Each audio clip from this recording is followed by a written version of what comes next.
할렐루야. 우리 주님의 이름을 찬송하며 오늘 이 아침에 나오신 모든 성도님들 환영하며 축복합니다. 우리 이후에 온라인으로 함께 하실 분들 말씀 듣고 위로되는 귀한 시간 되기를 주님의 이름으로 축복합니다. 우리 찬송가 310장 하나님의 은혜로 찬양하겠습니다. 키를 좀 낮춰 부르기 때문에 음이 좀 낮을 수도 있습니다.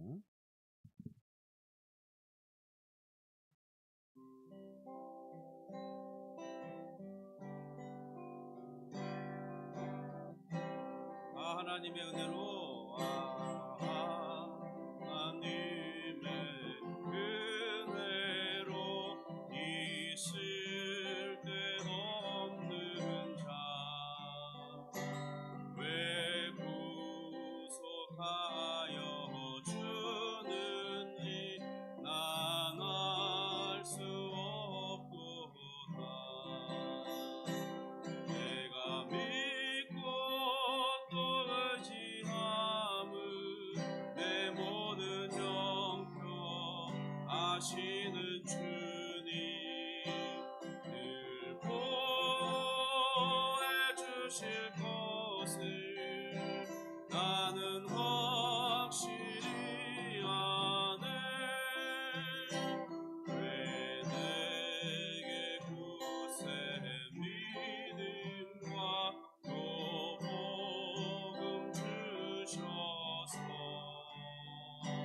내 맘이 항상 편한지 난 알 수 없도다.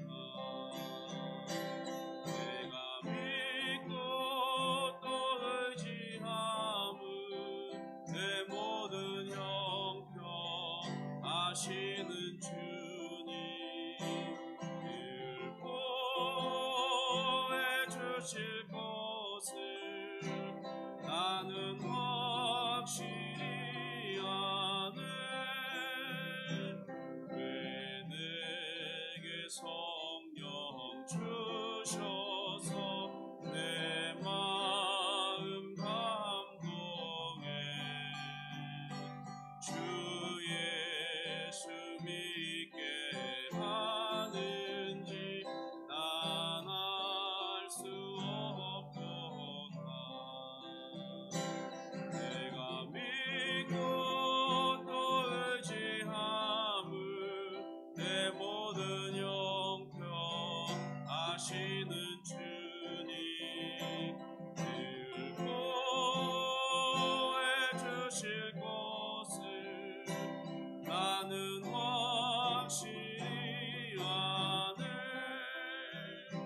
주 언제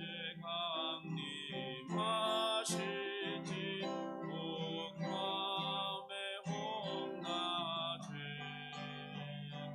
주 주님 만날 그곳도 난 알 수 없도다.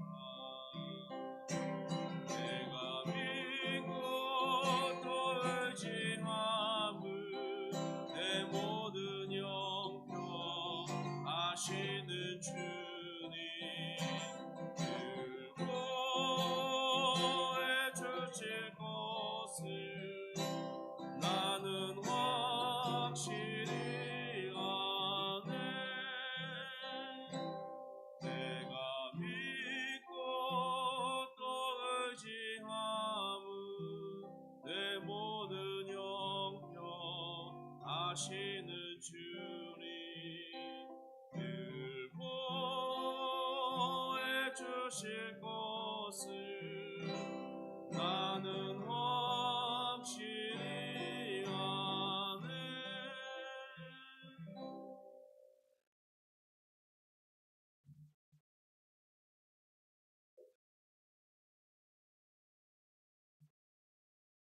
우리 사도신경으로 우리의 신앙을 고백하겠습니다.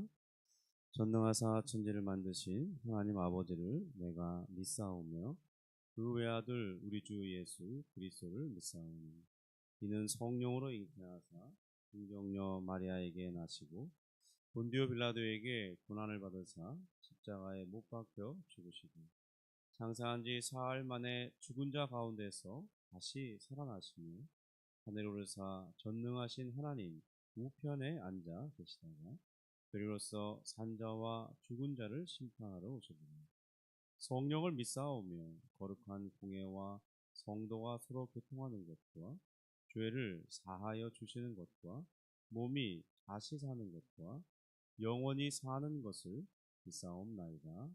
아멘. 우리를 돌보시고 우리를 자기 손에 새겨 넣으셔서 우리를 잊지 아니하시는 하나님 감사를 드립니다. 또 광활한 우주를 만드신 그 전능의 하나님께서 모든 것을 다 하시는 하나님께서 비천한 우리를 귀하게 보시고 사랑하시고 결코 잊지 아니하시며 우리의 모든 필요를 때에 따라 채워주시고 신실하게 우리를 인도하셔서 마침내 자신이 의도하신 그 영광의 나라에 우리를 이끄실 것을 생각하며 감사를 드립니다. 그러나 우리는 의심이 많은 존재요, 때로는 실망하는 존재요, 자기 중심적인 존재여서 하나님을 원망할 때가 많고 조금만 늦게 도착해도 조금만 힘들어도 우리는 낙심하고 우리의 잔고가 조금만 적어져도 근심에 이르는 존재예요. 하나님 우리를 불쌍히 여겨주시고 우리는 또한 믿음을 회복해서 그런 중에도 하나님을 잘 신뢰하고 의지하며 하나님께 감사함을 잃지 않을 수 있도록 하나님 우리를 돌보아 주시옵소서. 주의 성령으로 충만케 하셔서 믿음으로 살게 하시고 하나님을 붙들 수 있도록 도와주옵소서. 그래서 실제적으로 하나님의 도우심을 입으며 살며 우리의 삶이 하나님의 능력과 하나님의 선하신 손길을 증거하며 또한 기쁨으로 고백하며 힘있게 나타낼 수 있도록 도와주시옵소서. 감사하며 예수님의 이름으로 기도합니다. 아멘. 우리 찬송 시편 8편 1절부터 9절 말씀을 다시 한번 보겠습니다.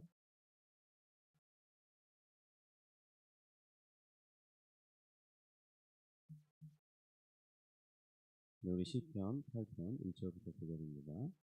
표제부터 같이 읽습니다.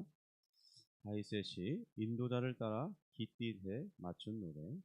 여호와 우리 주여, 주의 이름이 온 땅에 어찌 그리 아름다운지요. 주의 영광이 하늘을 덮었나이다.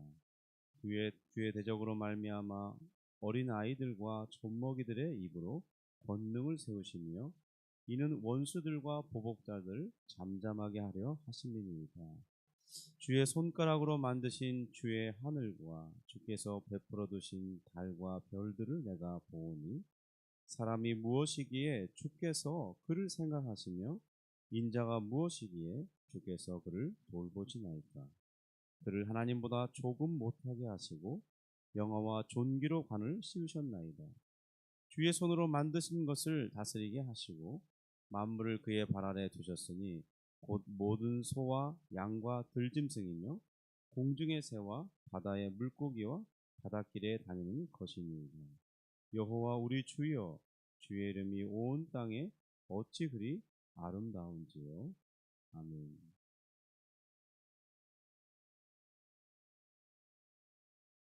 네, 다윗이 저 하늘과 그리고 밤하늘의 달과 별들을 보면서 그것을 생각할 때 하나님께서 나를 돌보고 계시구나, 나를 위해서 깊이 생각하신 결과이구나, 왜 그렇게 생각을 하게 되었을까요? 저는 시골에서 약 한 10년 정도 살다가 제가 살고 있는 이 고향이 충주댐을 지으면서 수몰지구가 되었기 때문에 그래서 서울로 올라가게 됐습니다. 그런데 제가 그 아주 어릴 적에 이렇게 여름쯤 되었을까요? 밤하늘을 보려고 앞마당에 나가 앉아 있으면 이렇게 정말 별이 이렇게 내 눈으로 내 마음으로 이렇게 쏟아져 내려오는 듯한 그렇게 별이 많고 밝게 빛나고 우리 그 뭐죠 이렇게 여러 별자리들을 보듯이 그런 것들을 찾아보면서 정말 낭만의 시간, 낭만의 추억이 제 가슴속에 새겨져 있는데 그래서 이제 좀 성장한 이후에 자녀들이 어릴 때 작은 차를 타고 여행을 다니면서 특별히 꼭 밤하늘을 보고 싶었던 적이 있습니다. 왜냐면은 그 어릴 때 그 추억의 그 별들을 다시 보고 싶고 그런 하늘을 찾으면서 정말 지금도 그럴 수 있을까? 그런 고민이 있는 것이죠. 근데 막상 이렇게 전국을 다 다닌 것은 아니지만 제가 다녔던 그 여행지들에 그런 곳이 있는가 찾아보면 잘 찾지는 못했던 것 같아요. 왜냐하면 주변이 다 밝기 때문에 그리고 대부분 웬만한 시골에도 다 가로등이 있어서 그렇게 볼 수 있는 곳들은 매우 제한되어져 있는 것 같습니다.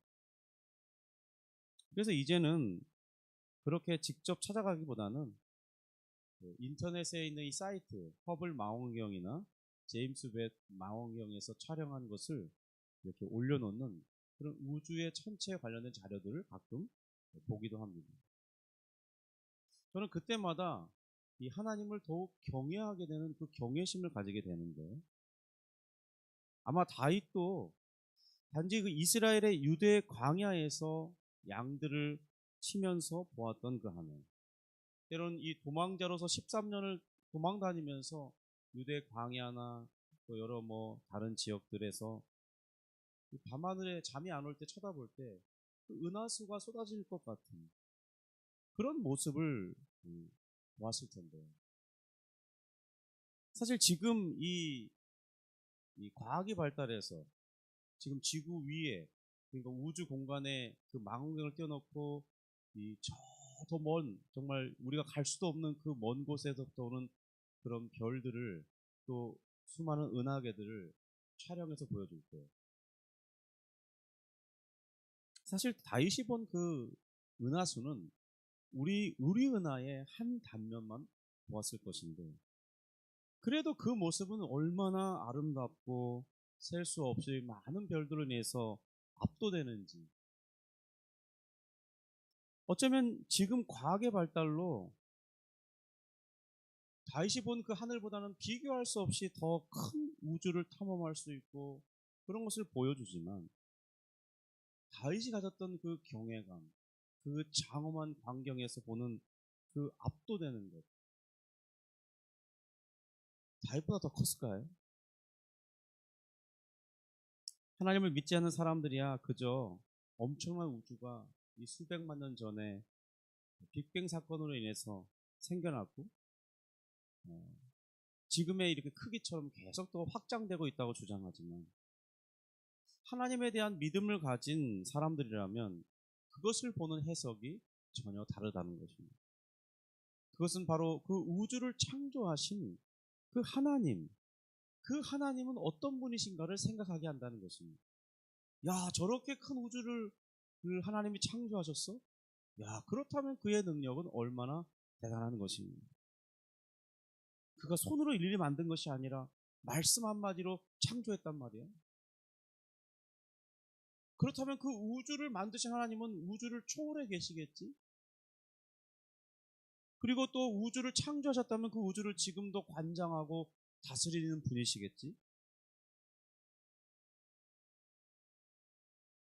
그리고 인간이 알지 못하는 그 우주를 꿰뚫어 보시고 우리가 헤아릴 수 없는 그 모든 것들을 아시는 그분, 그 하나님을 우리는 생각할 수 있다는 것입니다. 그런데 우리가 오늘 이 시편에 다윗의 고백을 통해서 우리도 다윗처럼 통찰해야 할 것이 있습니다. 3절 4절인데요. 우리 같이 한번 읽어보겠습니다. 주의 손가락으로 만드신 주의 하늘과 주께서 베풀어 두신 달과 별들을 내가 보니 사람이 무엇이기에 주께서 그를 생각하시며 인자가 무엇이기에 주께서 그를 돌보시나이까. 그러니까 지금 온 우주를 창조하신 하나님께서 온 우주를 관장하시고 초월해 계시고 그 모든 것을 꿰뚫어 보시고 통찰하시는 그리고 다스리시는 그 하나님께서 누구에게 관심을 가지냐면 그런 이 만물에 비해서는 아무것도 아니고 벌레만도 못한 미천한 나를 하나님이 깊이 생각하시고 관심을 가지시고 그리고 그런 나를 향한 무한한 사랑을 보여주신다는 것입니다. 이 다윗은 주변의 나라들을 정복해 본 사람입니다. 전쟁을 치면서 그가 깨달은 것은 아마 땅이 꽤나 넓다는 것을 깨달았을 거예요. 왜냐하면 지금 자신이 정복하고 무릎 꿇게 한 그 나라들, 이제 조공을 바치게 하는 그 나라들, 거기서 끝나는 게 아니라 그 너머에도 광활한 땅이 있다는 것을 보았고, 그리고 그 더 너머에서 이 대항을 통해서 엄청난 크기의 바다가 있다는 것을 보았을 것이기 때문입니다. 여전히 자신이 정복한 그 땅이 엄청나게 넓은데 그보다 더 넓은 땅이 있다는 거예요. 그리고 여기서 내가 살던 고향에서 본 하늘이나 그 먼 이국 땅에 가서 전쟁을 치르면서 보았던 그 하늘이나 별반 차이가 없다는 거예요. 그만큼 정말 크고 위대하신 이런 것을 만드신 하나님을 생각했다는 거예요. 그런데 지금 바로 그 전쟁터 한복판에서 밤하늘을 쳐다본 다윗의 마음엔 무엇이 자리하고 있냐? 밤에 달과 별들이 마치 자신을 보호해주는 수호 천사처럼 그렇게 느꼈다는 것입니다. 왜 그렇게 느꼈습니까? 무엇 때문에 그는 그렇게 느낄 수 있었을까요? 바로 성령의 감동된 자들이 느끼는 감정입니다. 성도 여러분, 그러니까 우리는 때때로 낮에 하늘을 좀 쳐다볼 필요가 있고 밤에 하늘을 좀 쳐다볼 필요가 있어요. 그런 광활한 정말 측량할 수 없는 그 뚫린 공간을 보면서 저 공간의 하늘과 저 위에는 별들을 누구를 위해 만들었는가를 생각할 필요가 있다는 거예요. 그것은 바로 하나님께서 내가 너를 지켜주고 있고 내가 너를 보호하는 하나님이라는 사실을 그런 만물을 통해서 증거해주고 있는 것이기 때문에 우리는 그것을 보면서 여전히 하나님은 동일하시고 나를 사랑하시고 나를 생각하시는 분이라는 사실을 유추해낼 수 있어야 하는 것입니다. 이것이 바로 성령 받은 자들이 생각하는 방식입니다. 하나님의 권능과 영광이 얼마나 위대한지 그런 하늘을 보면서 표현하는 것이죠. 그런 크고 능하신 하나님을 생각할 때 정말 자신은 아무것도 아니고 나는 참 이 땅에 기어다니는 벌레만 같은 그것보다도 못한 존재 같을 텐데 그런데 하나님께서는 그런 자신을 향해서 그렇게 바라보시는 것이 아니라 정말 귀중하고 오로지 나밖에 없는 것처럼 바라보시는 그 하나님을 만날 수 있다는 것입니다. 하나님께서 바로 자신을 양을 치는 이 목동에서 구별해내시고 기름을 부어 장차 왕이 되실 것을 알게 하시고 비록 13년 동안이나 도망자 신세로 살아야 됐지만은 그런 모든 과정 가운데 하나님은 자신의 생명을 지켜주시고 마침내 유다의 왕이 되게 하신 분, 다시 통일 이스라엘의 왕이 되셨음을 생각할 때 바로 그러한 하나님의 깊은 사랑과 관심에 찬양하지 않을 사람이 어디 있겠습니까? 또한 다윗은 자신을 하나님께서 그렇게 깊이 생각하시고 돌보아 주심을 지금 노래하고 있는 것입니다.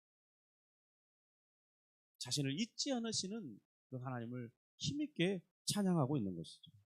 그런데 이와 같은 고백이 이사야서 49장 13절부터 16절에 보면 또 나타나 있습니다.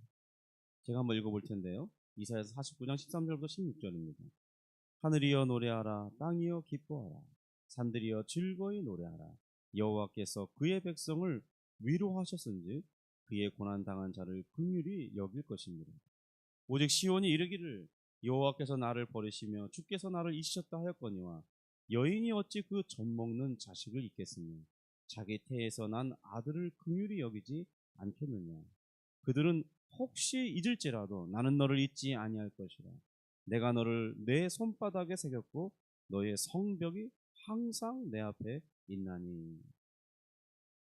성도 여러분, 우리는요 어떤 존재냐면 어려움 당하고 경제적 여력이 좀 약해져서 곰핍한 상황이 되고 또 경쟁에서 밀려나고 조기 퇴직으로 인해서 새로운 직장을 구해야 되는 처지에 이르게 되고 건강이 안 좋아지고 질병이 몸에서 나타나고 부부 사이 관계가 좀 소원해지고 자녀의 관계가 멀어지고 집 한 채 없이 전월세로 전전긍긍해야 되고 한 달을 사는 것이 고민이 되는 그런 상황이 되면요 사람들은 어떤 판단을 하게 되냐면 조금 전에 읽었던 이사야서 49장 14절처럼 판단하게 돼요.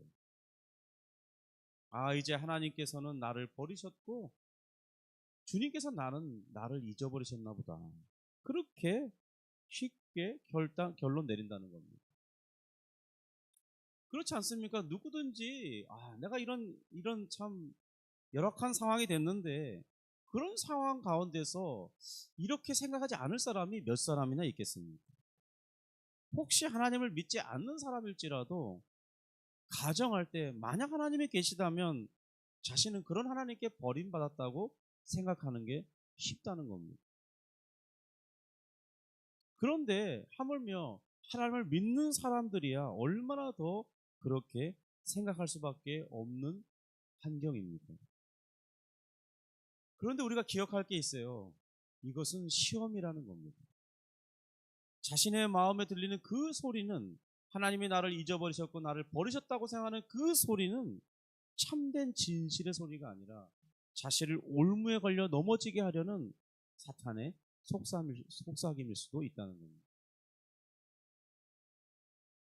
그런데 지금 14절에 그렇게 하나님이 나를 잊으셨다고 나를 버리셨다고 고백하는 그들이 부르는 그 이름이 하나님의 이름이 뭐냐면 여호와라는 것입니다.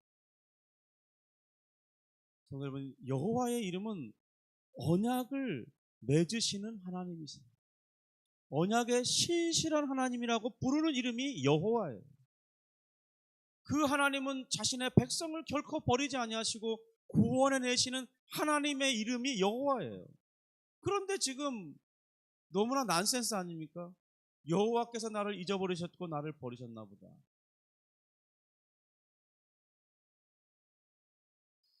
너무나 안 맞는 고백 아니에요? 그 원인이 어디에 있겠습니까? 자신이 지금 너무 곰핍한 상황에 있는 거예요. 너무 열악한 상황에 있는 거예요. 고통스러운 환경에 있는 거죠. 그런 안타까운 사정이야 우리가 다 헤아림 받을 필요가 있다고 생각합니다. 누군가 위로해 줄 사람이 필요하다고 생각해요. 누군가 실제적인 도움을 줄 사람이 필요하다고 생각이 들어요. 그렇지 않다면 그 사람이 참 살기가 어려울 겁니다. 그런데 한편 우리가 여호와의 신앙을 가지고 있다면 그런 절박한 상황에서라도 믿음을 잃어버려서는 안 될 것입니다. 하나님을 향한 소망을 놓아서는 안 될 거예요. 절대로 절망 가운데 자신을 빠지도록 방치해서는 안 될 것입니다. 물론 그게 쉬운 일이 아니라는 것은 압니다. 제 자신도 보면 약간의 어려움만 찾아와도 위축되고 쉽게 낙심이 됩니다. 잔고가 줄면 마음이 흔들려요. 물론 여전히 하나님이 저를 풍족한 가운데 두신 것을 제가 아는데 그런데 잔고가 줄면 위축이 되는 존재라는 거예요. 그런데 그보다 더 어려운 처지에 있는 분들이 당연히 저보다 훨씬 더 어려운 처지, 위급한 상황, 다급한 상황, 정말 앞뒤가 꽉꽉 막힌 그런 상황, 어떻게 해야 이것이 해결될지 모르는 그런 상황들에 있는 분들이야 얼마나 더 하나님께서 자신을 버리신 건 아닐까, 나를 잊으신 건 아닐까, 그런 생각에 사로잡혀 있겠습니다. 그건 지극히 당연한 생각이라는 거예요. 바로 우리가 그럴 때 필요한 것이 무엇이냐면 기도라는 것입니다. 찬양을 불러야 돼요. 성도 여러분, 이런 시편에 좋은 그런 찬양을 가사로 만든 우리 복음송들이 많잖아요. 또 찬송가가 있잖아요. 오늘 우리 불렀던 310장의 찬송도 참 좋은 찬송 중에 하나인 것 같습니다. 아, 하나님의 은혜로 내가 이렇게 귀히 여김을 받고 있는데, 그런 하나님을 찬송하자고 하는 그 고백이 얼마나 아름답고 힘이 됩니다. 절망 가운데 있을 때, 낙심이 될 때, 한숨이 찾아올 때 우리가 해야 할 일은 그래서 기도고, 그래서 찬송을 불러야 됩니다. 그리고 기도하기 전에요, 힘을 얻어야 돼요. 기도의 힘은 말씀으로부터 오는 것입니다. 그래서 기도하기 전에 우리는 어떤 말씀을 읽어야 되냐? 바로 이사야서 49장 13절부터 16절과 같은 그런 소망의 말씀. 야, 내가 너를 나의 손바닥에 기억해. 너의 그 성벽을 내가 잊지 않고 있다고 하시는 그런 은혜의 고백을 우리가 들으면서 이것이 누구를 위해 하신 말씀인가를 생각하고 그 말씀을 그래도 붙들고 기도하려는 심령을, 용기를 얻어야 되는 거죠.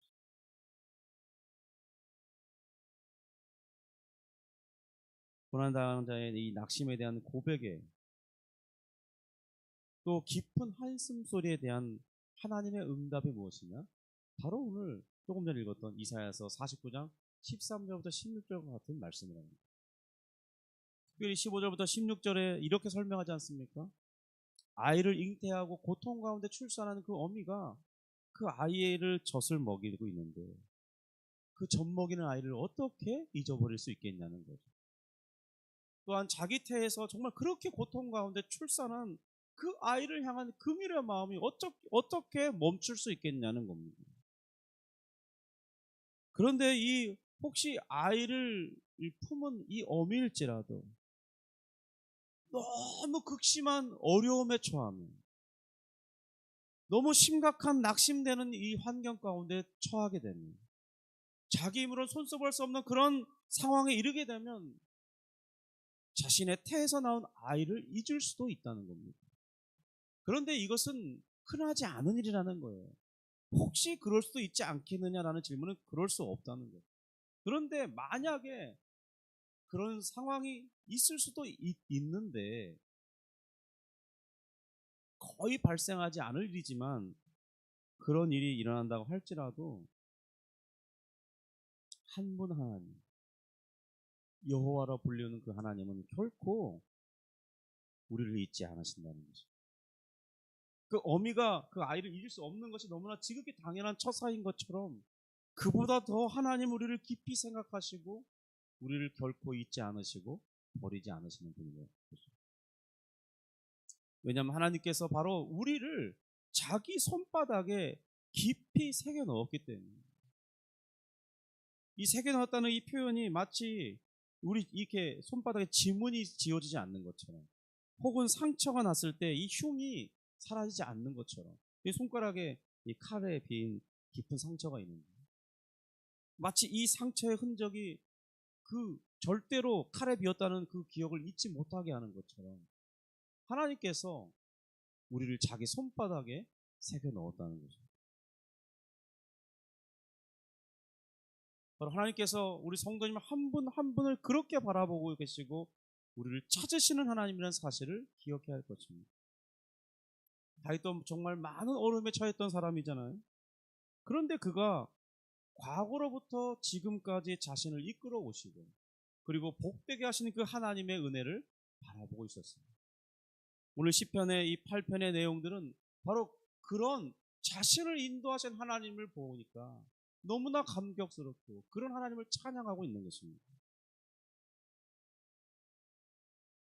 그래서 그는 자기 자신에 대해서 공정한 판단을 할 수 있었는데 우리도 한번 우리 자신의 과거를 되뇌볼 필요가 있습니다. 성도 여러분, 지금 힘든 시기에 있는 그분, 정말 과거의 형통은 한 번도 겪어본 적이 없습니까?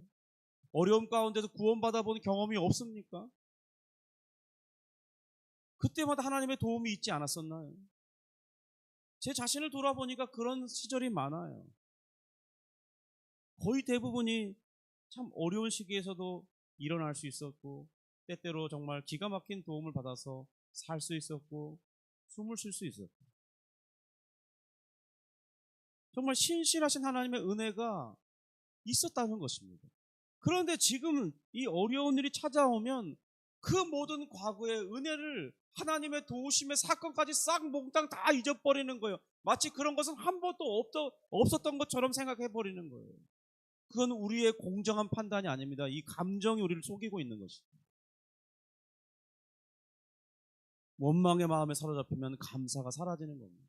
과거의 모든 하나님의 구원의 행위가 다 잊어지는 거예요. 그래서 계속해서 성경이 말하잖아요. 그 은혜를 잊지 말지어다. 기억하라, 기억하라. 이렇게 말하잖아요. 그리고 우리는요, 이 어려운 일이 발생하면요, 참 못된 특징이 하나 있어요. 뭐냐면 그 앞에 일어나지도 않을 일까지 끌어 다 당겨가지고 고민하는 거예요. 네? 아니 아직 그 일이 실현되지도 않았어요. 그 고난까지 가려면 아직 멀었어요. 한참 남았어요. 그런데 아니 일어나지 않을 수도 있는데 그냥 그것까지 다 끄집어다가 미리 고민하고 막 절망에 빠져버리는 거예요. 그래서 우리는 그렇게 냉정하고 공정한 판단에 쉽게 할 수 있는 사람들이 아닙니다. 그런데 그때 우리가 뭘 해야 되냐면 바로 하나님이 과거에 나를 어떻게 구원하셨는가 그걸 기억해내라는 겁니다. 잊지 말라는 거예요. 그래야만 지금 현실의 고난을 바로 바라볼 수 있어요. 비록 어렵지만 과거에 나를 구원하신 그 하나님이 오늘 나를 버리시랴 나를 잊으시랴 그러면서 하나님 앞에 더욱 간절히 기도하는 거죠. 하나님 도와주십시오. 하나님 건져주십시오. 정말 숨을 쉴 수가 없습니다. 너무나 고통스럽습니다. 하나님의 도우심이 아니면 정말 이 고난을 이겨낼 수 없을 것 같습니다. 하나님 그러면서 기도해야 되는 것이죠. 그래서 우리가 어려울 때 해야 할 일이 뭐냐면 바로 하나님이 과거에 주셨던 은혜가 무엇인지를 되뇌어 보는 것입니다. 자신의 인생 걸음에 어떻게 역사하셨는지를 돌아보아야 되는 거죠. 그런데 그것이 가능하려면 어떻게 되냐? 지금 평안한 이때에 그런 습관을 가져야 됩니다. 이런 시를 대할 때마다 다시 한번 돌아보는 거야. 하나님이 과거에 나에게 어떤 은혜를 베푸셨는지를 생각을 해보는 거죠.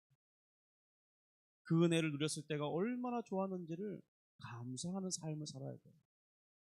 그래서 그 어려움에서 내가 어떻게 건짐받았는지를 되뇌이면서 기뻐하고 주님을 찬송하는 삶을 미리 살아야 돼요. 그래야만 정말 헤어나올 수 없는 어려움 그 순간에 갔을 때 오늘 다윗처럼 하나님을 찬송할 수 있고 하나님께서 나를 결코 버리지 않으실 것이라는 그 믿음을 부여잡을 수 있는 것이죠. 그리고 또다시 그 어려움 가운데 하나님이 기가 막힌 방법으로 도와주시고 건져내 주실 것이라는 믿음으로 살아가게 되는 것이고 그 믿음을 따라 하나님이 또한 그 자신의 신실하신 언약을 행하시는 하나님께서 실제로 그 일을 내게 현실이 되게 하여 주시는 것입니다. 오늘 시편 8편을 개인적으로 다시 한번 읽어보시면서 잠잠히 묵상해 볼 수 있기를 바랍니다. 그리고 다윗처럼 감사하며 찬송해 볼 수 있기를 바라요. 그런 삶이 참으로 우리에게 복된 삶인 줄 믿습니다. 그런 정말 복을 누리는 신앙인으로 살아갈 수 있기를 주님의 이름으로 축복합니다. 기도하겠습니다. 하나님 아버지 감사합니다.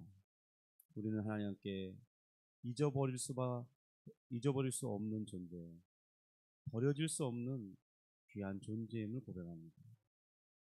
우리에겐 이미 그리스도를 주셨고 또한 성령을 주셨으니 우리에게 참된 약속의 말씀을 주셨고 또 주께서 그 말씀 중에 우리를 위한 귀한 계획들을 가지고 계시다고 알려주셨습니다. 주님 그렇지만 우리가 이 땅을 살아가는 때 힘들고 어려우면 그 모든 것들이 잘 기억나지 않는데 주님 오늘 평안한 중에 있을 때 우리 하나님 앞에 기도할 때 이 모든 것들을 기억해내고 감사하며 겸손히 주님 앞에 무릎 꿇고 찬송하는 중에 기쁨을 누리기 원합니다. 감사를 고백하면서 내가 누리는 형통이 무엇인지 생각할 수 있게 원합니다. 또 하나님 오늘 고난과 절망감 또 낙심되는 일 가운데 있는 성도님들에게 은혜를 주셔서 주님 과거에 나를 구원하셨던 그 하나님을 생각하면서 간절히 기도하는 중에 그 고난에서 벗어나고 고난을 이길 용기를 얻고 돕는 이들을 만나고 해결되는 역사를 보게 하여 주시옵소서. 어둠의 영의 역사 가운데 있다면 그 악한 영의 역사를 막아주시고 우리 하나님의 이름을 부를 때 귀신이 떠나가는 역사가 있게 하시고 그리스도의 보혈을 붙들 때 새롭게 회복되며 풀려지는 은혜를 허락해 주옵소서. 몸의 질병이 떠나게 하시고 건강이 호전되게 하시고 다시 소망을 붙들고 살아갈 수 있는 용기를 허락해 주시옵소서. 주여 기도할 때 우리 모든 성도들을 깊이 만나 주셔서 간구의 힘을 더하여 주시고 믿음을 소성케 하시고 오늘 하루 힘있게 주를 의지하며 살아갈 수 있도록 인도해 주옵소서. 오늘 이 아침 기도 가운데 함께하여 주옵소서. 예수님의 이름으로 기도합니다. 아멘. 하늘에 계신 우리 아버지여, 이름이 거룩히 여김을 받으시오며 나라가 임하시오며 뜻이 하늘에서 이룬 것 같이 땅에서도 이루어지이다. 오늘날 우리에게 일용할 양식을 주옵시고 우리가 우리에게 죄 지은 자를 사하여 준 것 같이 우리 죄를 사하여 주옵시고 우리를 시험에 들게 하지 마옵시고 다만 악에서 구하옵소서. 대개 나라와 권세와 영광이 아버지께 영원히 있사옵나이다. 아멘.